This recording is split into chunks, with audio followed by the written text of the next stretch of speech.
Naitala sa Police Regional Office 10 ang 25.60% na pagbaba ng insidente ng krimen sa unang 10 araw sa pagpapatupad ng Safer Cities Initiative mula Abril 6 hanggang 15, 2026. Batay sa datos, bumaba ang naitalang krimen mula 461 na kaso noong Marso 27 hanggang Abril 5 nitong taon, patungong 342 na kaso sa sumunod na panahon, katumbas ng 180 na insidente na pagbaba.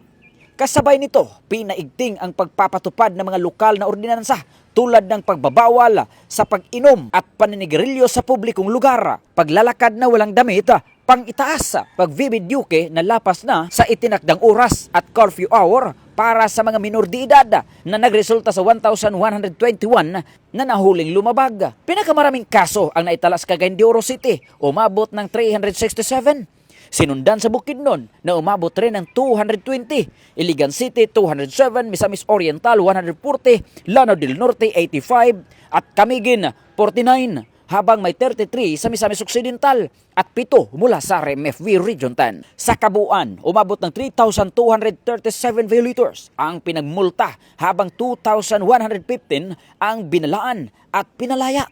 Depende sa umiiral na ordinansa sa kanilang lugar. Ayon kay Police Regional Office 10, Regional Director Police Brigadier General Christopher N. Abrahano, patunay ito ng pinaigting na operasyon, police visibility at patuloy na commitment sa pagpapanatili ng kapayapaan at kaayusan sa rehiyon. Hinikayat din ang publiko na sumunod sa batas at makipagtulungan sa pulisya para sa mas ligtas na komunidad. Mula dito sa Campo Alagar, ako po ang inyong Police News Network correspondent mula sa Regional Public Information Office ng Police Regional Office 10, Corporal Joel Lazaro Subsuban, alagad ng batas, tagataguyod ng Balitang Pulis.